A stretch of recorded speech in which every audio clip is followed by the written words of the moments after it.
절대전략입니다. 오늘 신한금융투자의 손영채 차장 연결하겠습니다. 안녕하세요. 네, 안녕하세요. 네. 오늘 장 올라서 좋은데 여러 가지 의견 또 분분합니다. 오른 원인에 대해서. 그리고 이런 부분들이 일시적인 것인가. 이제 이런 부분을 좀 더 면밀하게 봐야 될 것 같은데요. 오늘 장에서의 한마디 어떻게 정하셨어요? 네, 오늘장 한마디는 반응적 대응이 아닌 선제적 대응이 필요한 시점으로 음, 정해보았습니다. 선제적 대응이라는 표현은 좀 많이 들어본 것 같은데 반응적 대응이 뭔지 뭔가 예측의 영역이냐 대응의 영역이냐 이거 이야기하시는 거세요? 좀 더 네, 설명을 해주시죠. 우선 경기가 이제 회복되고 있다고들 하는데 그 경로가 어떤 방향으로 가는지를 체크를 한번 해봐야 될 시점인 것 같습니다. 코로나19 타격을 가장 먼저 받고 안정된 중국 경제가 이제 코로나 이전 수준으로 회복한 데 이어서 미국, 유럽 순으로 경제가 회복될 조짐이 보이고 있는데요. 미국의 경우에는 경기 부양책 그리고 코로나19 안정으로 단기적 소비 확대 그리고 유럽의 경우에는 관광 회복으로 하반기 경기가 개선되겠지만 정책적으로 한계를 좀 보일 것으로 예측하고 있는 상황입니다. 중국의 경우에는 양의 이야기를 말씀드렸는데 정책 방향 자체가 부양보다는 점진적 정상화이기에 성장 모멘텀 자체는 많이 약화될 것으로 보이고요. 결국 각국의 성장 그리고 외국인 투자 자금 유입은 선진국보다는 신흥국이 더 밀접한 관련성을 띨 것으로 예상하고요. 우리나라도 예외가 아닐 것으로 생각이 됩니다. 현재 그 금융시장을 견인하는 미국 인플레 그리고 금리 상승 요인들은 하반기가 되어서나 약화될 것으로 전망하고 있기 때문에 금리가 하락 전환하고 성장률이 약화됐던 시점에 주식 등 위험자산 조정은 아직은 기우임이 분명한 것 같습니다.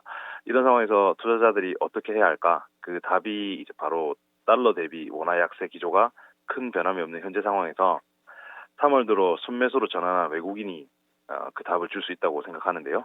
투자 전략 변수 자체를 원화 강세, 즉 환율과 외국인 순매수 전환 두 가지로 본다면 환율의 변화에 따른 외국인 강도, 순매수 강도 외에 영업이익 추정치 변화, 그리고 주가 수익률 고려한 선제적 대응이 유효할 거라는 생각입니다. 특히 원달러 환율 현재 수준에서는 반도체 그리고 자동차, 그리고 환율이 추가적으로 하락한다고 하면 마찬가지로 반도체와 가전업종 쪽 이 조건에 좀 부합한다고 생각을 해서 반응적 대응보다는 선제적 대응이 필요한 시점이다라는 제목을 좀 달아봤습니다. 환율이 어떻게 움직이든 간에 반도체는 계속 좋게 보시네요. 네, 맞습니다. 네. 그리고 지금 조금씩 나뉘는 게 1,125원을 기준으로 해서 그 위쪽이면 자동차, 그 아래쪽이면은 가전 쪽을 보시는 건데 이것은 환율의 변화에 따라서 이익 추정치가 어떻게 좀 바뀌는지 그걸 계산을 하신 거 맞으시죠? 네, 맞습니다. 그리고 이 보면은 IT도 그렇고 자동차 크게 보면 IT 자동차인데 환율에 따라서 이쪽 섹터가 유난히 영향을 많이 받아서 그쪽만 꼽아 주신 건가요? 아니면 이 두 섹터를 토픽으로 보셔서 지금 좀 정리를 해 주신 건가요? 우선 환율만 고려했다기보다는요. 아 이제 네. 말씀드렸듯이 주가 수익률 그리고 영업이익 추정치 상향 등을 종합적으로 고려했을 때 우선적으로 이제 현재 담아야 되는 섹터를 좀 말씀드리는 겁니다. 네, 알겠습니다. 그러면은 오늘의 체크 포인트들 보겠습니다. 어떤 쪽에 조금 더 포커스 맞추고 계신가요? 네, 오늘장 체크포인트 말씀드리겠습니다.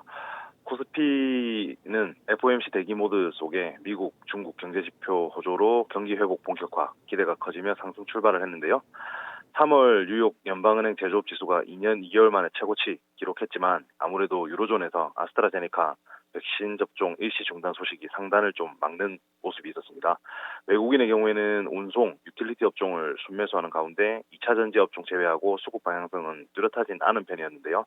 특히 폭스바겐 각형 배터리 도입으로 LG화학 등 파우치형 배터리 제조사 주가가 약세 흐름을 보였습니다. 업종별 지수 등락에 있어서는 전기가스, 의료정밀, 섬유의복 업종 상승에 화학과 비금속 광물, 보험 업종 등은 전반적으로 하락하는 모습이었습니다.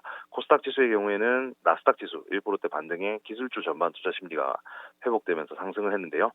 미국 금리 상승세가 진정되면서 반도체 업종 상승을 재개했고 상반기 낸드 업황 반등 예상 역시 주가에 긍정적인 영향을 끼친 것으로 판단이 됩니다. 원달러 환율 위험 선호 개선에도 선진국 경기 회복 속도 차별화로 1,130원대 하단 지지하는 모습이었고요.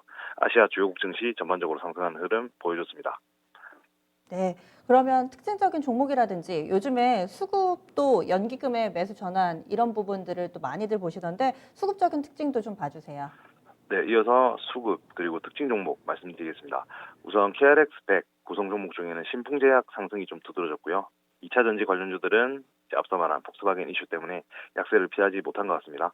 거래소에서는 의약품, 전기전자 업종은 대체로 상승세였는데 한국전력, 한국가스공사 상승이 좀 특징적이었다고 할 수 있겠는데요. 한전의 경우에는 22일 지금 2분기 전기요금 인상 이슈가 주가에 긍정적으로 작용한 듯 보이고요. 코스닥 시장, 바이넥스, TNR 바이오 등 일부 제약 바이오 업종 마찬가지로 강한 흐름 보였고 특히 반도체 업종 전반적인 상승세가 눈에 띄었습니다.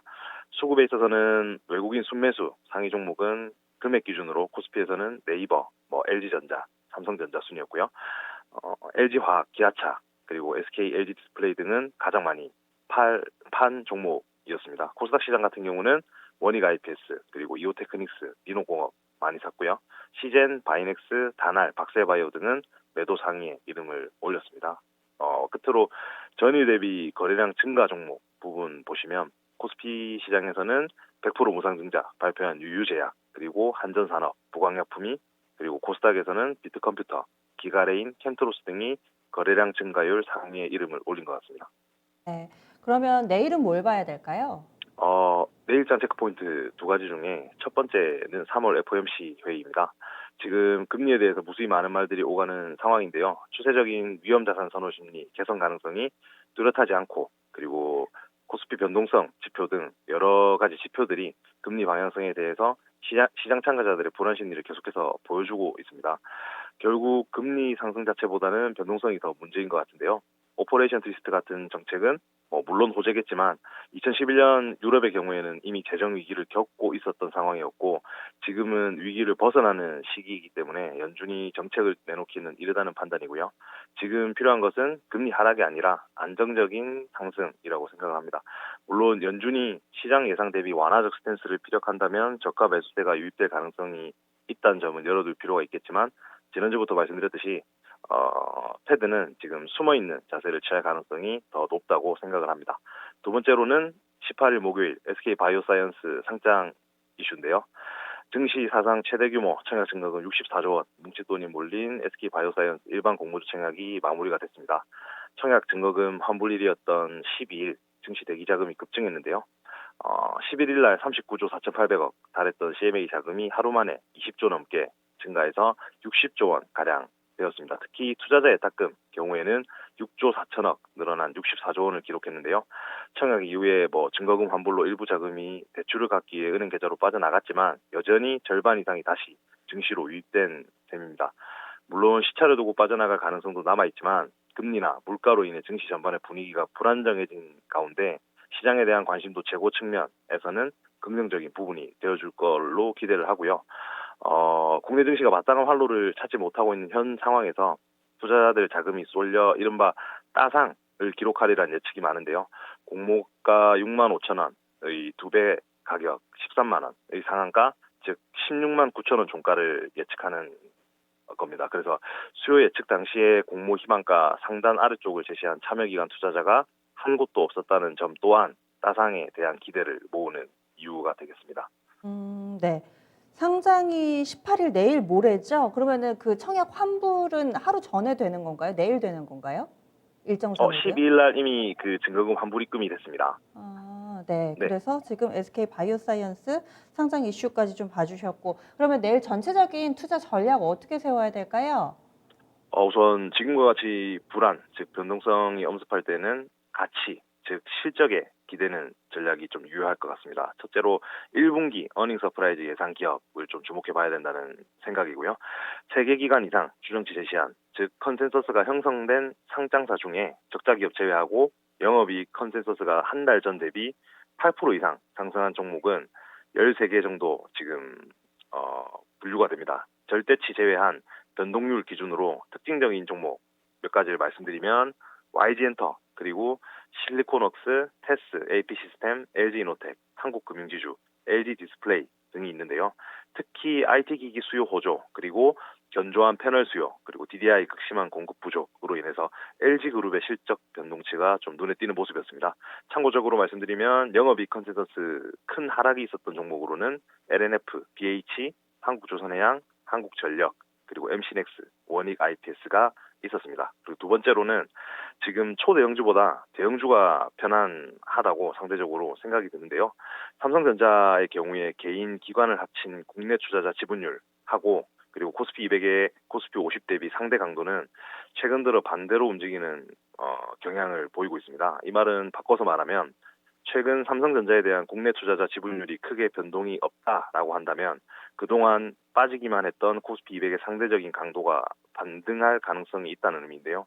시가총액 기준에서 100위에서 200위 사이의 대형주가 상대적으로 편안한 시장이 될 수 있다는 말씀입니다.